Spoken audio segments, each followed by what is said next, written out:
Hello à tous, ici Claire Virose et bienvenue dans un nouvel épisode d'Oser la reconversion. Qu'est-ce qu'Oser la reconversion ? C'est le podcast dédié aux reconversions professionnelles à quelque stade qu'elles en soient. Chaque semaine, je reçois des invités de tous horizons qui ont quitté une carrière tracée et confortable pour changer de vie. Ils nous racontent comment ils ont échangé leur stress quotidien contre succès, épanouissement personnel, indépendance, en choisissant de réaliser le projet qu'ils ont toujours eu au fond d'eux. Mon but, vous l'aurez compris, vous faire prendre conscience que tout est possible à qui ose et travaille. Aujourd'hui, j'accueille dans Oser la reconversion Estelle. Estelle est créatrice de la marque de patron Apolline Patterns et blogueuse couture.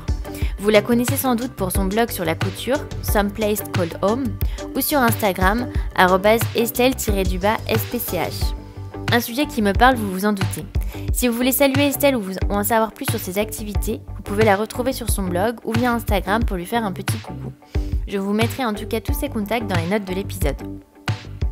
Après avoir étudié à Sciences Po, Estelle est d'abord devenue journaliste cinéma et a alors fait ses premiers festivals de Cannes. Mais les paillettes ont rapidement viré au cauchemar car l'entreprise n'a plus de quoi la payer. Après un burn-out, elle crée son blog couture pour sortir la tête de l'eau. Vous allez voir, Estelle a un courage hors du commun et est une créatrice pleine de talent. Elle en a d'ailleurs fait son métier, car Estelle a démissionné il y a 6 mois de son CDI en communication pour se consacrer à son entreprise de patron de couture, Apolline Patterns. Alors avec Estelle, on a bien sûr évoqué son parcours, les étapes de la création d'une entreprise de mode, la difficulté de créer une entreprise seule, comment se relever après un burn-out, de ses astuces pour vivre de sa passion en vendant des produits entre 10 et 20 euros, et comment obtenir ses premiers clients dans une niche. Mais je ne vous en dis pas plus et laisse place à ma conversation avec Estelle. Bonjour Estelle, donc je suis ravie de te recevoir sur le podcast Oser la reconversion, bienvenue. Bonjour et merci. Donc, est-ce que tu peux nous dire ce que tu fais actuellement comme métier ? Alors actuellement, je suis chef d'entreprise, on va dire ça. J'ai créé mon entreprise de patron de couture. Donc je vends des patrons de couture à destination, principalement des particuliers qui souhaitent coudre des vêtements pour la vie de tous les jours. Incroyable. Et donc ça s'appelle comment ta marque ? Ma marque, c'est Apolline Patterns. Top. Alors du coup, est-ce que tu peux nous parler un peu de ton premier métier, qu'on revienne un peu sur ton parcours ensemble ? Yes, bien sûr.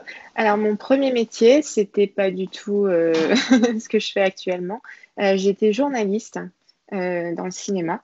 Mon parcours, c'était plutôt classique. J'ai fait une Hippocane, donc une prépa lettres, et ensuite Sciences Po Bordeaux, donc un master journalisme. C'est pour ça que naturellement, après avoir fait plusieurs stages, j'ai commencé à faire journaliste dans une rédaction de cinéma. Et alors, journaliste, c'était un rêve d'enfant ? C'était plutôt tes parents ? Comment ça t'est venu C'est assez marrant quand on y pense parce que quand j'avais peut-être 12-13 ans, je me disais que j'allais être journaliste de mode, par exemple, bon, à l'époque, c'était Vogue. Après, bon, je pense que j'aurais pas fait ce choix, mais j'avais un peu cette idée. Puis, je regardais beaucoup de séries où les personnages féminins rêvaient d'être journalistes dans des grandes rédactions de mode. Donc, c'était vraiment ouais, c'était un petit rêve. Un rêve d'enfant, et je pense que pour faire ce type de métier, il faut vraiment être aussi passionné parce que c'est pas un métier facile aujourd'hui, en tout cas. Ça ressemble un peu à ce que tu fais en fait sur Instagram et avec ton blog journaliste c'était mode. L'idée. C'était un peu l'idée. On va pas trop dévoiler trop vite peut-être, mais le petit teasing. Après, donc, tu as réussi à faire ton dream job de journaliste. Ouais, c'était pas facile, hein, ça a pris pas mal de temps. Je pense qu'un an après la fin de mes études, donc après la fin de la 5e année, j'ai fait 1 an de stage, donc 2 fois 6 mois. 6 mois dans une première rédaction régionale qui était TV7 à Bordeaux. Et ensuite, j'ai fait 4-5 mois à Paris, à la chaîne parlementaire, qui était aussi un peu, voilà, toujours journaliste vidéo.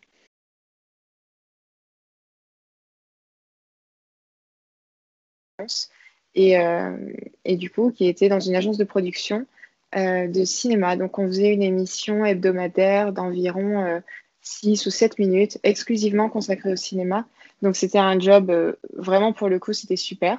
J'en ai des bons souvenirs parce que c'est sûr qu'on passe donc nos journées soit en projection pour découvrir les films, soit en rédaction pour écrire les sujets en fait, dont on va parler. Et puis, il y avait tout le montage après de l'émission en elle-même. qui était assez intéressante. C'était assez encore, on va dire, assez polyvalent comme boulot et c'était pas mal. Donc là, ça y est, tu as accompli tout ce que tu voulais. C'est ton rêve d'enfant qui se réalise. Tu te sens comment à ce moment-là? Ah ouais, c'était très impliqué, très impliqué dans mon boulot, mais c'est vrai que ça me mettait des paillettes dans les yeux et je pense aussi en termes de reconnaissance, parce que on explique, ah bah tu fais journaliste de cinéma, mais ça veut dire quoi? Et donc là, on explique qu'on a fait des interviews avec plein de personnes que les gens voient qu'à travers leur écran. Euh, Ce qui était marrant, c'est quand on a fait l'interview du personnage de Ron dans Harry Potter. Donc pour la génération Harry Potter que nous, c'est vrai que tous les copains sont là, mais c'est génial ton boulot. Donc oui, oui, à ce moment-là, même quand j'ai fait mon premier festival de Cannes, c'était quand même l'institution, Waouh! c'est-à-dire qu'on va là-bas et du coup, enfin il y avait un jury de fous en plus cette année. Il y avait Xavier Dolan qui est genre mon idole en termes de Le mien aussi, réalisateur. oui. Voilà. Il y avait l'acteur américain que j'adore aussi, qui était Jake Gyllenhaal, ça se dit comme ça en norvégien. Et du coup, c'est vrai qu'on se retrouve là et on se dit, bah ouais, c'est quand même. Ouais, est-ce que socialement, c'est hyper reconnu et puis Ouais. c'est des rêves d'enfant. On voit Cannes à la Mm, télé mm. depuis petit, donc puis tes parents devaient être super fiers. Ouais. Ouais, ouais, très content. Bah, ils étaient surtout contents que je fasse quelque chose que j'aime parce que ma maman, elle n'a pas forcément eu cette chance de faire un truc, enfin, de faire un boulot, en tout cas, pour lequel elle a fait des études ou des choses comme ça. C'était pas comme ça à l'époque. Donc, ils étaient contents ouais, que je fasse un boulot qui me plaise. Et c'est sûr que, ouais. Et donc là, du coup, qu'est-ce qui se passe? Parce que j'imagine qu'il y a un mai. Il y a le mai, donc ça, c'était, on va dire, les 6 premiers mois, où donc c'était super cool. Il y avait un peu l'effervescence de tout ça. Et ensuite, ben, la société pour laquelle je travaillais a eu des gros soucis de financiers, de trésorerie, ce qui faisait qu'on avait des gros retards de salaire, ce qui est compliqué quand on vit à Paris, de ne pas pouvoir payer son loyer. Et c'est là où c'est un peu, bah, du coup, c'était un peu compliqué cette période parce que du coup, on est toujours quand même, enfin, moi, je sais pas si c'est une qualité ou un défaut, mais je m'implique beaucoup dans ce que je fais.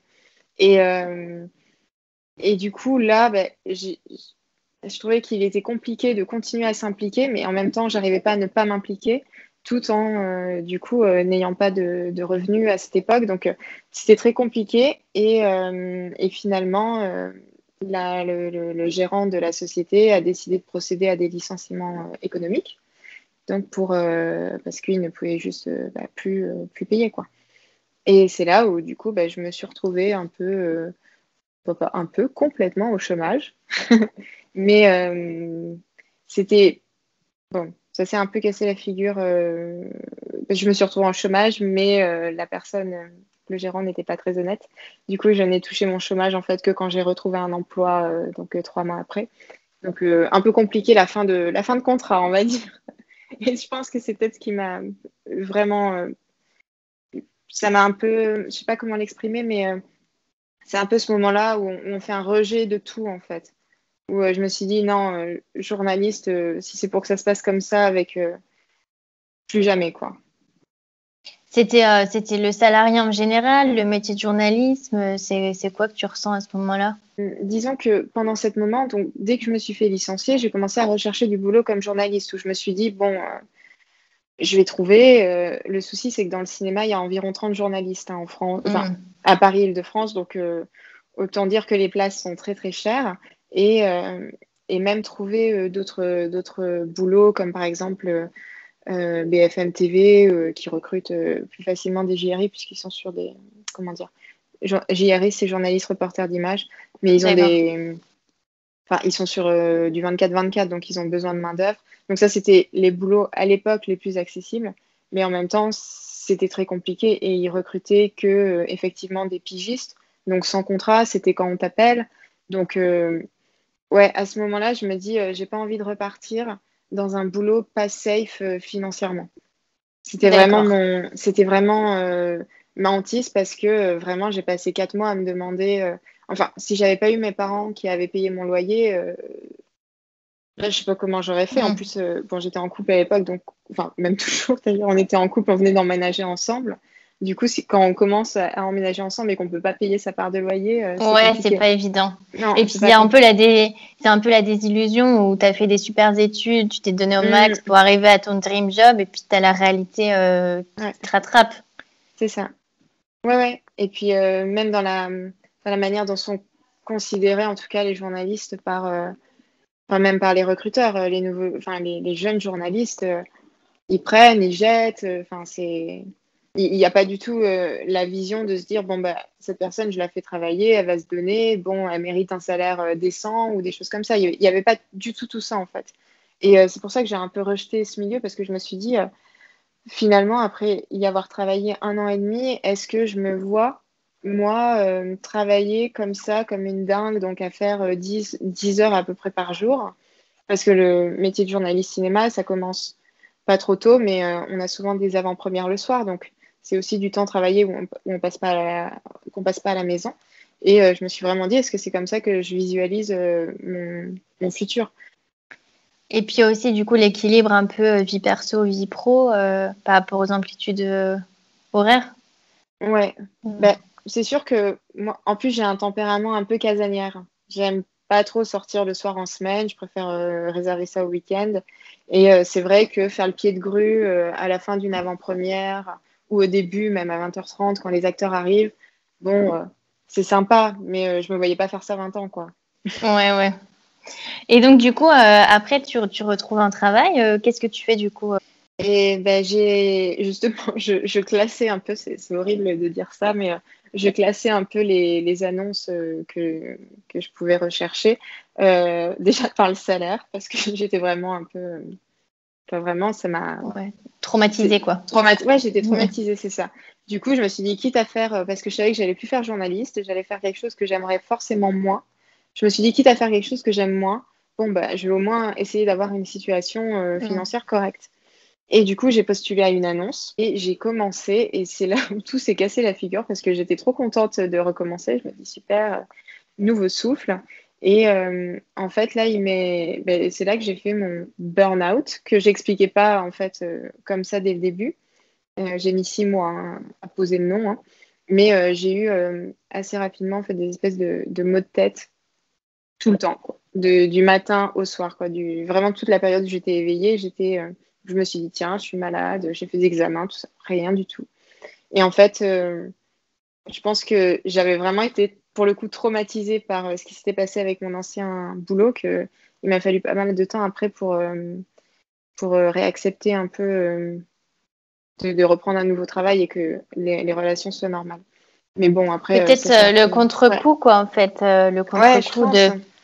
Une fois Mm. que c'était bon, t'étais Ouais, c'est ça. restabilisé, ça y est, les nerfs lâchent et tu peux. Ouais, complètement. Et vraiment immédiatement, hein, c'est-à-dire qu'ils m'ont appelé le vendredi pour me dire c'est bon. Et le lundi, j'étais. Et ensuite, ça m'a pas quitté pendant 3 mois.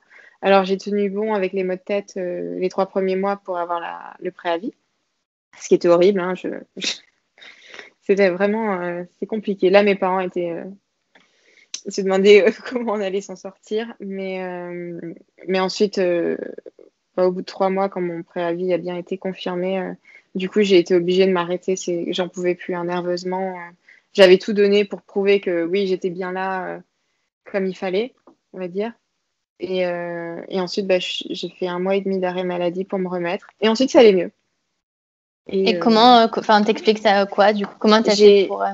j'ai coupé. Je suis partie de Paris et j'ai été chez mes parents pendant 1 mois et demi. Et je pense que quand on a des périodes pas faciles, c'est bien de changer d'air, mais vraiment, quoi. Je pouvais plus supporter le quotidien. Après, j'ai fait de l'hypnose pour m'aider à reprendre confiance en moi parce que, en fait, apparemment, c'était ça. J'avais un peu perdu confiance en toutes mes capacités. Et du coup, j'ai vu 3, 4 fois une hypnothérapeute justement pour me rebooster et repartir du bon pied et ça a fonctionné. Et du coup, c'est à ce moment-là que tu lances ton blog, C'est c'est ça. pour te sortir. Ouais, complètement. Je pense que le blog, enfin toute la partie de préparation, c'est-à-dire la web design en fait, j'ai commencé à le faire quand j'étais en arrêt maladie en fait à Angoulême. Et oui, c'est un peu un projet qui... C'était au début un projet pour me sortir la tête de l'eau. Et je me disais, bon, ok, je fais de la communication, c'est pas ce dont je rêvais, mais j'ai ce blog et puis je vais parler de ce que j'aime dessus. Comme ça me permettait aussi de garder la continuité avec le journalisme en continuant d'écrire, etc. Donc oui, Donc là, tu refais un peu journaliste mode c'est ça. sur ton blog. C'est ça. Bah, au début, je me cherchais encore un peu, donc j'avais dit, bon, moi, je parlais de mode, peut-être de cinéma, un peu de lifestyle avec des cosmétiques bio, peut-être des conseils bien-être, puisque j'en avais cherché pas mal pendant ma période un peu down. Là, on est à peu près, je pense, en avril 2017. Et effectivement, j'ai ensuite commencé à coudre suite à une remarque que m'avait fait une copine en soirée. C'est-à-dire on était chez des amis et puis elle me montrait en fait qu'elle faisait des bijoux, donc des boucles d'oreilles, tout ça. Et elle me dit, mais toi, tu fais pas une activité manuelle je lui dis, bah non, j'ai mon blog, mais c'est vrai que je fais pas d'activité manuelle. Je dis, c'est fou, je t'aurais bien vu créer tes vêtements. Et là, je sais pas, il y a eu une boucle qui s'est bouclée dans mon cerveau. Je me suis dit, alors, effectivement, c'est pas bête de dire ça, puisque bah, quand j'étais petite, je passais enfin petite, 8, 9 ou 10 ans, et même après, je passais ma vie à jouer à dessiner la mode. Donc pour créer mes vêtements, Ah je faisais des oui, silhouettes. Et c'était ensuite, le truc qu'on tournait là, c'est ça ouais, c'est ça. Oui, j'adorais aussi.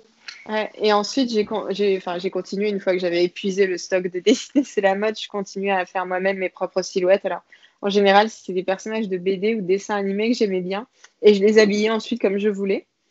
Et, j'ai toujours aimé la mode, j'ai toujours aimé trouver des beaux vêtements et je me suis dit, mais oui, pourquoi j'ai pas pensé à la couture, quoi. Peut-être parce que du coup, j'avais baigné dedans vu que ma grand-mère était couturière et qu'elle me faisait, elle faisait des vêtements à ma maman. Et moi, comme j'étais plus petite, elle me faisait surtout mes déguisements. Par exemple, elle me fait un déguisement de Pocahontas, de Mulan, enfin, des petits. Et je pense que je baignais tellement dedans que je l'ai pas vu, quoi.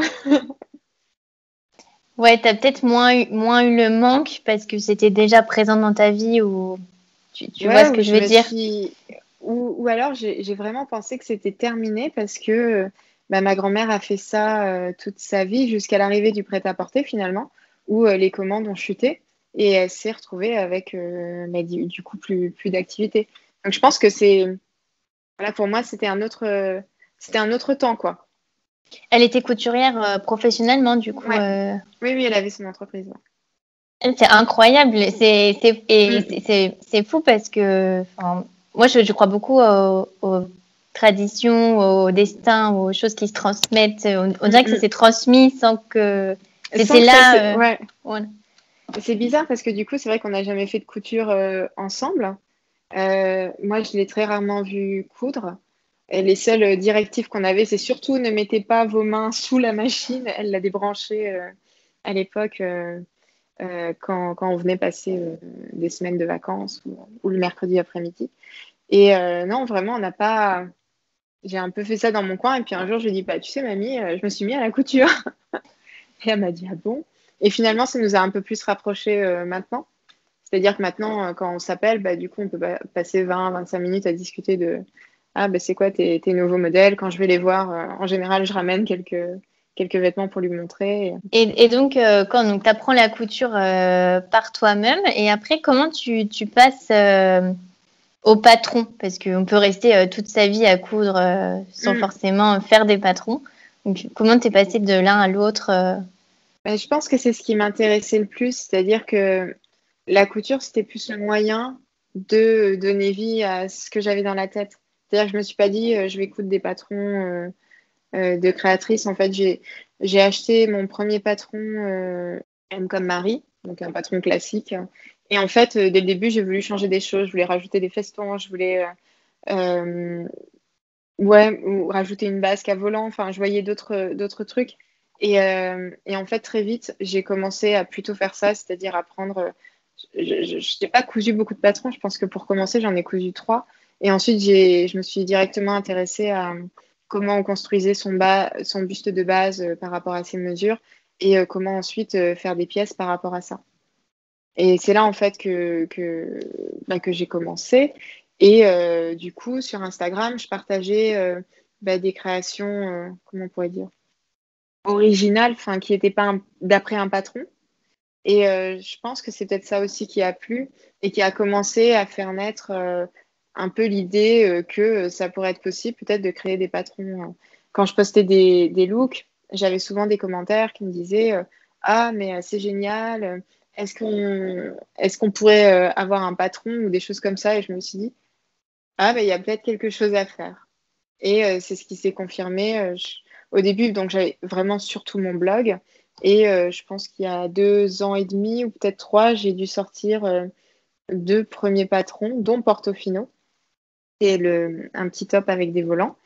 Et celui-là a marché. Les gens commençaient à acheter et à partager leurs avis sur Instagram. Et c'est là où je me suis dit, ah, je vais continuer comme ça pour voir. Hein. Et puis, on avisera selon si ça prend ou pas. Donc, dès le début, tu as créé des patrons payants. Tu n'as pas partagé de patrons gratuits. Non, parce que je pense que j'avais un peu la crainte que si je commençais à faire des patrons gratuits, comment on justifie ensuite de les faire en payant. En fait, j'ai tout de suite vu ça comme un projet d'entreprise et par contre, ce que je donnais gratuitement, c'était tous les conseils pour y arriver, des conseils en couture, les do-it-yourself aussi vidéo qui sont arrivés très tôt dans mon blog. Donc, tu lances tes premiers patrons. Donc, il n'y a pas du tout le nom, ce n'est pas une marque, c'est juste tu tâtonnes. Et après, donc, qu'est-ce qui se passe Du coup, il se passe à peu près 1 an entre les 2 premiers patrons que j'avais mis sur mon blog et la création de ma marque, où en fait, j'ai ma communauté Instagram qui s'accroît, mon blog qui est de plus en plus lu. Et du coup, je me dis, bon, mon job, clairement, c'est pas le kiff, quoi. On a des bonnes conditions, j'ai une collègue sympa, mon patron est sympa, j'ai mon salaire tous les mois, génial. Mais je sais que je vais faire ça que pour 2-3 ans. J'envisageais pas du tout de rester plus. Et c'est là où je me suis dit, faut commencer dès à présent à institutionnaliser la marque ou commencer à créer ce projet en disant voilà, ça va être une marque, ça s'appelle Apolline Patterns. On va voir si ça fonctionne, si ça fonctionne pas. Mais mon idée, c'est de faire 1 an test, donc où j'aurai à la fois mon job hors CDI et Apolline Patterns à côté pour voir un peu si ça prend, si ça me permet de vivre au minimum quand je déciderai de quitter mon boulot. Et voilà, donc de mai 2019 à en gros mai 2020, ça s'est fait un petit peu avant, mais c'était le timing. Je me dis, c'est mon année test. J'essaye de mener les 2 en même temps et on voit si ça marche. Et c'est là que j'ai créé donc Apolline Patterns le 5 mai 2019. Avec une réussite. Ouais, et donc, qu'est-ce que tu fais à ce moment-là? Donc, entre, voilà, ça y est, ça prend, mes premiers patrons se vendent, je vais créer ma marque.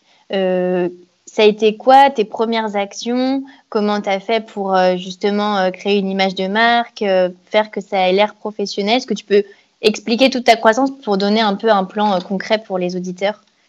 Ouais, alors, comment j'ai fait? J'ai tout d'abord acheté un livre qui s'appelle Do It Your Mark, qui est vraiment un livre assez pratique, très fin et super pédagogique qui permet un peu de créer les différents éléments de sa marque.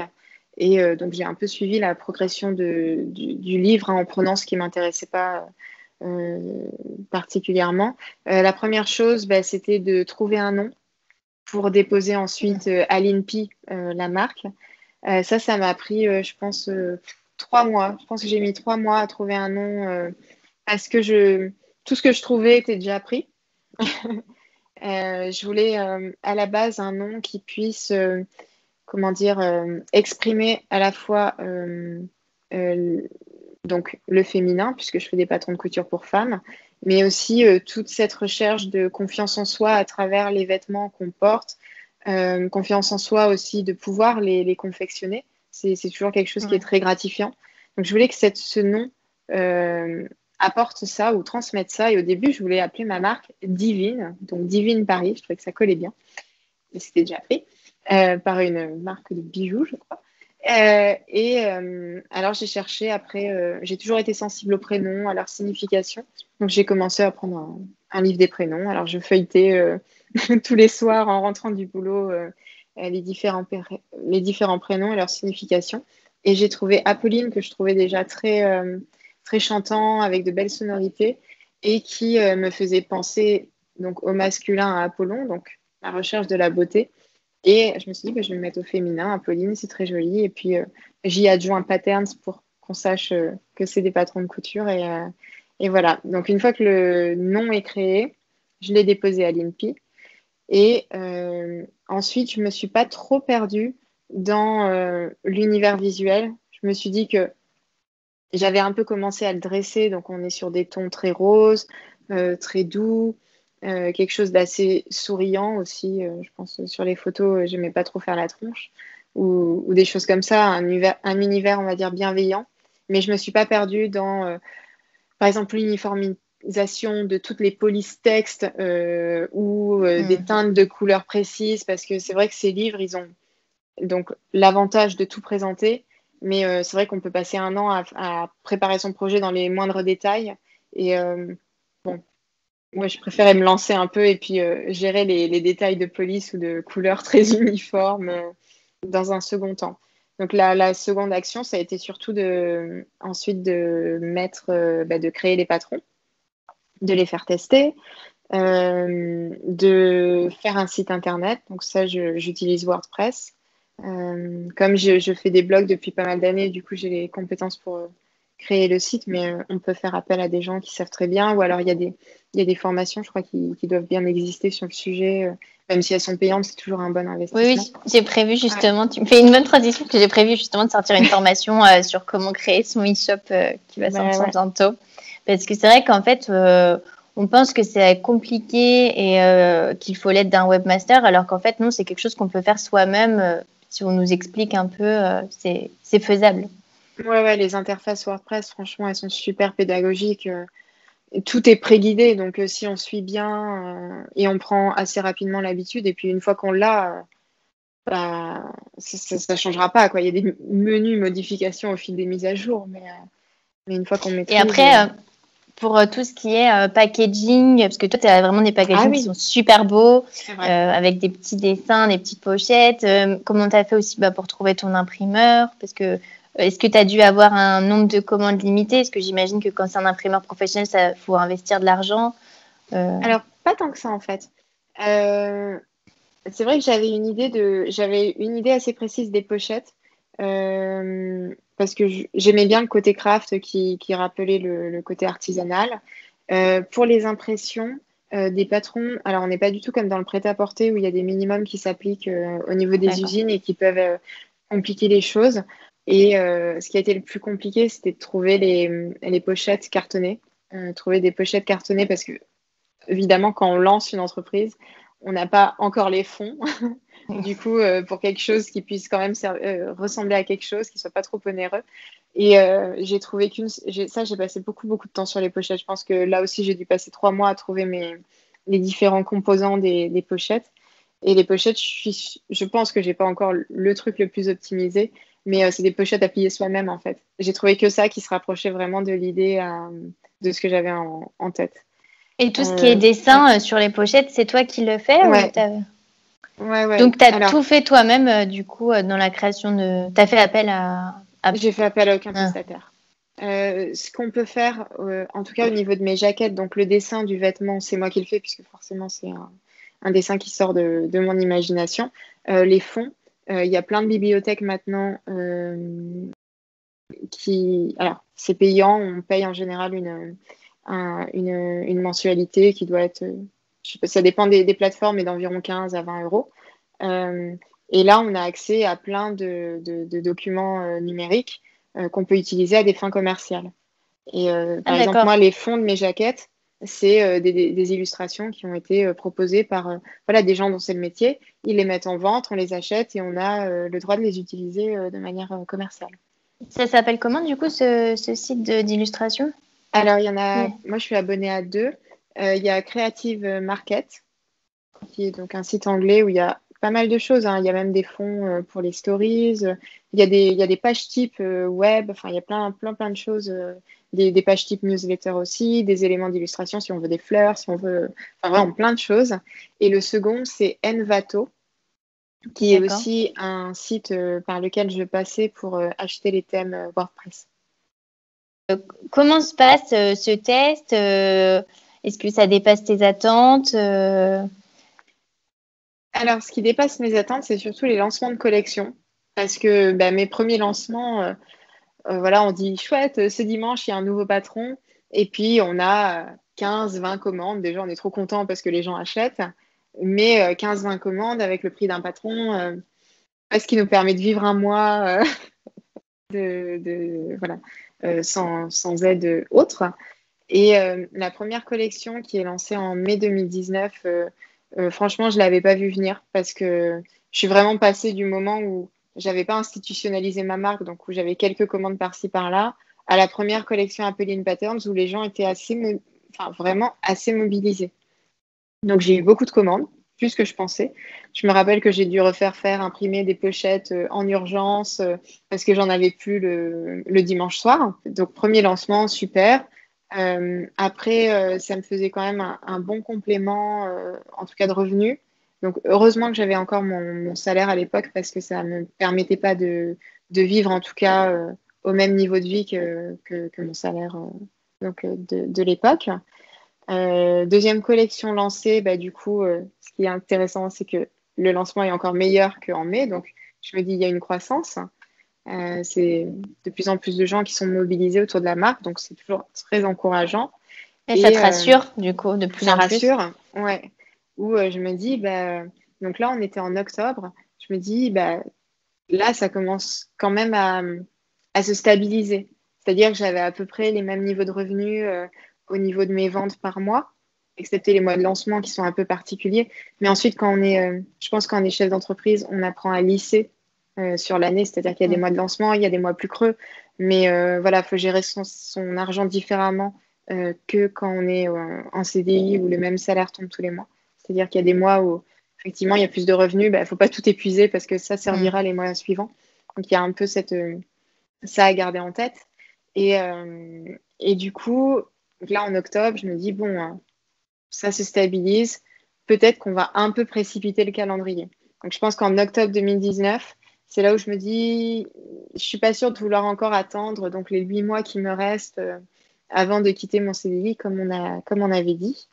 Et l'autre chose, c'est que du coup, j'avais mon mariage cette année et je me suis dit que un CDI, Apolline Patterns et le mariage en même temps, j'étais incapable de sortir une collection automne-hiver et donc que ça allait poser problème parce que j'allais avoir 6 ou 7 mois de creux sans nouveau modèle et que quand on est en train de lancer une entreprise, je pense que c'est un peu compliqué d'être absent pendant presque autant de temps. Ouais, parce Et que du tu te coup, maries, du ouais, coup, juste pour les auditeurs, tu te oui, maries là fin septembre. ouais, Donc, du coup, toute l'année qui vient de s'écouler, c'était l'année de préparation de ton mariage. c'est ça, ouais. Et c'est vrai qu'une collection, bah, je commence à la préparer depuis mai. Donc, c'est rapidement 5 mois de préparation. Et c'est pour ça que je me disais que j'avais pas le temps matériellement de tout faire. Et, euh, et comme Apolline se stabilisait, c'est vraiment là où je commence à me dire, bon, va falloir faire le grand saut, quoi. Mais justement, c'était une question que je voulais te poser parce que je trouve que ça va un peu à contre-courant parce que en général, les gens se disent bon, je vais d'abord me marier, payer mon mariage et puis ensuite je démissionnerai ou je vais d'abord acheter mon appart et puis ensuite je démissionnerai. Donc ça paraît dingue de se marier et en même temps démissionner, de faire les deux en même temps. Ouais, mais parce que moi, je l'ai vu autrement. Je me suis dit, euh, une fois qu'on est marié, en général, on fait des projets, par exemple, pour avoir des enfants. Je me suis dit, je vais jamais quitter un CDI quand je vais faire un enfant. Parce que je pense qu'il se passe des choses dans nos têtes qui font que c'est plus possible, quoi. Euh, et du coup, je me suis dit, non. Donc, avant de faire tout ça, il faut que ma marque elle soit installée et que je gagne de quoi vivre correctement et de pouvoir assurer la transition pour après. Donc, du coup, tu as démissionné en janvier 2020, donc cette année. Ouais, Comment... j'ai annoncé à mon patron que je partais, enfin que je souhaitais partir en janvier 2020. Je lui ai demandé une rupture conventionnelle et on a fixé une date qui était donc en mars, une date de départ en mars 2020. Voilà. Et pas facile l'annonce non plus parce que euh, alors si on avait parlé en décembre, j'aurais dit c'était quand même très réfléchi ce moment où je me suis dit que j'allais passer le cap. Et finalement, il y a eu une partie très impulsive où je me suis dit je peux plus attendre parce que j'avais passé un mois de décembre pardon, exécrable, mais vraiment horrible, où on avait une charge de boulot incroyable. C'était le mois des grèves aussi. Donc ma collègue Ouais. avait beaucoup de mal à venir travailler puisqu'elle habitait très loin. Donc je me retrouvais avec beaucoup de boulot, beaucoup d'événements et franchement, j'en pouvais plus. Je me suis dit, je repars pas. Je partais en vacances. Je me suis dit, je repars pas en janvier pour encore un an ou même 6 mois, quoi. Donc, Je juste me après voyais tes pas. vacances, Ouais, au c'est retour ça. de tes vacances, tu démissionnes. Je m'étais dit, je vais attendre trois jours avant de l'annoncer quand même, histoire que les gens rentrent. Et en fait, j'étais tellement stressée de l'annoncer que j'ai pas attendu. J'y étais le jour même. Je sais que tu rentres de vacances, moi aussi, mais bon voilà, faut que je parle là. Je vais partir. Euh, et ensuite, donc j'ai revécu mon petit trauma dont on parlait tout au début. Parce que j'ai été super contente de ma décision. Franchement, c'est la meilleure décision de ma vie, tout ça. Mais je pense que mon corps ou mon cerveau n'ont pas eu le temps peut-être de processer. Enfin, ils avaient besoin de plus de temps pour préparer le changement. Et du coup, là, j'ai eu un peu comme avant, donc au moment de mon burn-out, des maux de tête, tout ça. Je suis retournée voir mon hypnothérapeute. J'ai fait une coupure aussi. On est parti quelques jours se mettre au vert pour changer de Paris, changer d'air. Et c'était la bonne chose à faire parce que même si on est content de son choix, bah, parfois on peut avoir voilà, d'autres conséquences qui vont passer. C'est pas grave, il faut juste prendre le temps et laisser le temps. C'est des gros bouleversements. Euh, donc, faut être bienveillant. Je sais que mon père, il me dit, mais il disait à ma maman, mais je crois qu'elle regrette, c'est pour ça qu'elle a mal à la tête et tout. Je dis, mais non, t'inquiète pas, je suis super en phase avec ma décision. Mais juste, là, c'est hors de contrôle, quoi. C'est pas moi qui contrôle, il faut juste que je passe à travers ça et puis ça ira mieux, quoi. Et effectivement, au bout d'une semaine et demie, ça a été mieux. Et donc, est-ce que tu peux nous parler du quotidien d'Apolline Paterne, de ton quotidien dans ta nouvelle vie après ta démission? Voilà, tes premiers jours. Alors, ben, premier jour, c'est compliqué, c'était le confinement. Donc, on se retrouve ben, dans le bain, c'est-à-dire que moi, je travaille à la maison maintenant. J'ai un petit atelier dans l'entrée de l'appartement où j'ai petit à petit aménagé l'espace. Donc, au niveau du quotidien, alors quand on est en mars, ben, je commence à travailler sur la collection printemps-été. Donc, c'est surtout là, bah, trouver des idées sur les modèles, fixer les modèles, puisque forcément, je ne peux pas en sortir beaucoup, puisque le temps de mise au point d'un patron est très important. Donc, je couds, je fais des toiles, je fais mes patrons sur un logiciel. C'est là, en tout cas, la majeure partie du temps, en tout cas, à ce moment-là. Et ensuite, il y a toute la mise en page, la rédaction des instructions, les illustrations. Il y a toujours les commandes que je continue à expédier. C'est vrai que pendant le confinement, il y en avait beaucoup. Du coup, je pense que les gens ont eu le temps de coudre. Donc, je passais aussi beaucoup de temps à expédier les commandes. Après, il y a toujours des petits soucis de mise au point du site, de service client. Donc, en fait, c'est assez varié le quotidien selon les périodes aussi. Par exemple, là, ça fait un mois que je fais que de la couture pour la nouvelle collection. Mm. Mais il y a d'autres, les 3 prochaines semaines, ça va être que du travail derrière l'ordinateur pour finaliser les instructions de montage, pour préparer le site internet à accueillir la nouvelle collection, préparer les fiches produits. Enfin, il y a plein de choses. En fait, C'est une question du coup que j'avais parce que donc les patrons que tu vends, donc c'est entre 10 et 16, 17 euros, selon si on prend avec la pochette. Donc déjà, c'est des produits qui sont vraiment pas chers.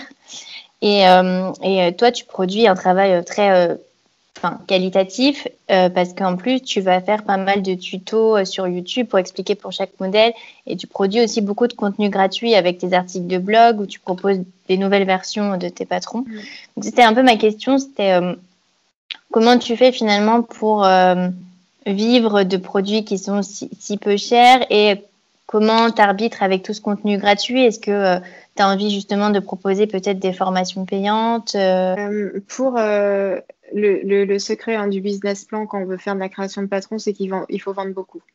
C'est-à-dire quand on aligne tous les coûts, il y a des patrons le prix des patrons sont fixés, oui, effectivement, à 10 euros à peu près au niveau du PDF et 17 euros au niveau des pochettes. Parce que il faut penser que la personne va aussi acheter son tissu, sa mercerie, et que du coup, mis bout à bout, ils arrivent vite à 60 euros, ce qui est parfois le prix d'une pièce dans le prêt-à-porter, voire parfois c'est moins cher. Donc ça, c'était quelque chose que de toute façon, je ne pouvais pas changer puisque tous les prix sont à quelques euros près alignés chez toutes les créatrices de patrons. Donc la recette, après, c'était de vendre beaucoup.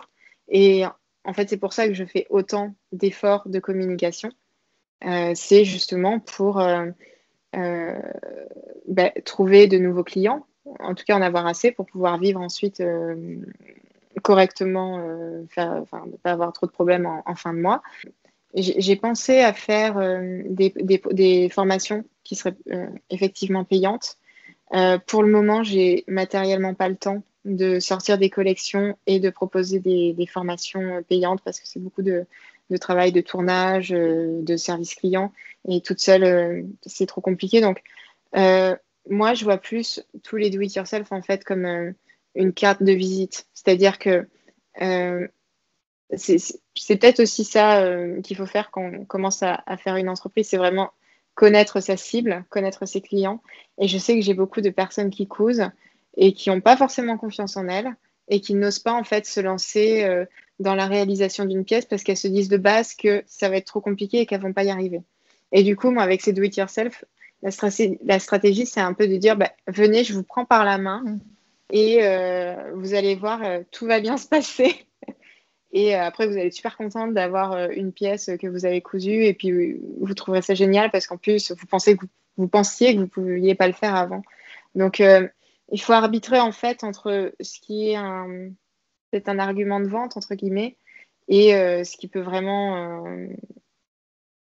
faire le revenu. En tout cas, pour le moment, en tout cas, pour Appeline Patterns, pour le moment, c'est l'équilibre que j'ai trouvé et qui me permet de vivre comme il faut. Et quelle vision tu as du coup pour ta marque, pour tes futurs projets, peut-être pour terminer un peu sur cette interview, voilà, ta vision de la marque, tes futurs projets, comment tu vois l'année qui va arriver? Pour le moment, je pense qu'il faut que je prenne le temps aussi d'institutionnaliser ma marque comme elle est. Donc, je vais essayer de croître toujours pour trouver de nouveaux clients. Mais j'ai pas besoin encore de tout changer ou de me renouveler trop. Parce que si je fais ça trop rapidement. Donc là, les prochaines collections, je vais surtout sortir des modèles qui me plaisent, qui pourront vraiment accompagner le vestiaire de chaque personne sur le long terme. Donc, c'est des pièces intemporelles en général, mais toujours avec un petit détail raffiné, élégant, qui fait que c'est une pièce quand même personnalisée. Donc là, vraiment, le développement, ça va être de bien faire mes 2-3 prochaines collections. Peut-être de faire quelques capsules entre-temps si effectivement j'ai assez de temps pour tout développer, parce que la mise au point d'un patron, c'est plusieurs mois. J'aimerais aussi un peu renforcer la marque Appeline, en fait. Donc, en termes d'univers visuel, là, c'est ce que je suis en train de faire actuellement. Je travaille là avec quelqu'un, avec une graphiste qui va m'aider à personnaliser l'univers d'Appeline Patterns, ce que je faisais moi avant, mais voilà, c'est pas ma spécialité première. Peut-être ensuite vendre des produits un peu dérivés, mais qui seraient aux couleurs d'Appeline pour vraiment avoir une marque de patron, mais une marque de couture aussi. Voilà, Des ça petits pourrait être, instruments de couture, par ouais, exemple. ça pourrait être des instruments de couture, ça pourrait être, pourquoi pas des tissus ou en série très limitée, hein, je vais pas faire mercerie, mais vraiment des choses qui seraient enfin, ciblées univers Apolline Patterns. Là, j'ai sorti un organiseur de couture, donc ce serait peut-être un classeur avec une jolie couverture Ah ou oui. des choses comme ça. C'est marrant parce que du coup, oui, quand j'ai vu ton organiseur, je me suis dit, c'est dommage que ça n'existe pas physiquement, le petit agenda pour la Ouais. rentrée. Et donc, du coup, la toute dernière question de cette interview, ça sera pour toi, est-ce que c'est une reconversion réussie?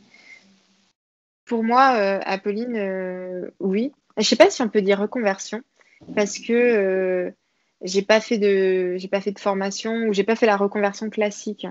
Mais moi, je le vois presque en fait finalement comme une continuité de ce que j'ai déjà fait. C'est-à-dire que je voulais être journaliste au début. Alors ça a été dans le cinéma. Bon, moi, ce qui me plaisait, c'était la mode. C'est sûr qu'entre journaliste et créatrice de patron, c'est pas tout à fait la même chose. Mais ensuite, j'ai fait de la communication et aujourd'hui, je pense que la moitié de mon boulot, c'est de faire de la communication. L'autre moitié, c'est de créer des patrons. Donc, je trouve c'est c'est un lancement d'entreprise réussi, je dirais. Je sais pas si je suis dans la reconversion, mais en tout cas, si c'est la meilleure chose que j'aurais pu faire de vraiment me lancer dans mon projet à moi. C'est sûr que je reviendrai pas en arrière maintenant. D'accord. Merci beaucoup, Estelle. Et je mettrai tous les liens donc, de ton blog, de ta marque et puis aussi des sujets un peu dont tu as parlé. Vraiment, merci beaucoup. J'ai été ravie de te recevoir sur Oser la reconversion. Merci à toi de m'avoir accueilli. C'est toujours chouette et du coup, j'étais contente de participer. Et voilà, fini pour aujourd'hui. Merci d'avoir passé tout ce temps avec moi et quelques petites choses avant de vous quitter. D'abord, si vous cherchez toutes les notes avec les références, allez dans le détail du podcast. Aussi, si vous souhaitez me contacter pour me poser d'autres questions que je mettrai d'ailleurs peut-être un jour sur le podcast, ou me proposer de nouveaux invités, ou me faire un feedback, n'hésitez pas à le faire. J'adore répondre et je suis super active sur les réseaux sociaux, en particulier sur Instagram et YouTube sous le pseudo Claire Virose. Dernière chose, un truc qui compte énormément pour moi, et je sais que c'est pénible à faire, mais vraiment ça compte. Si vous pouvez me laisser une note 5 étoiles ou un petit avis sur l'application Apple Podcast, ça serait top. Pourquoi ? Parce que c'est là qu'il y a le plus d'écoute et ça donne un maximum de visibilité au podcast. Donc vraiment n'hésitez pas, ça m'aide beaucoup, merci. N'hésitez surtout pas à partager l'épisode sur les réseaux sociaux ou à en parler autour de vous. Merci de m'avoir écouté jusqu'ici et j'espère que l'épisode vous a plu.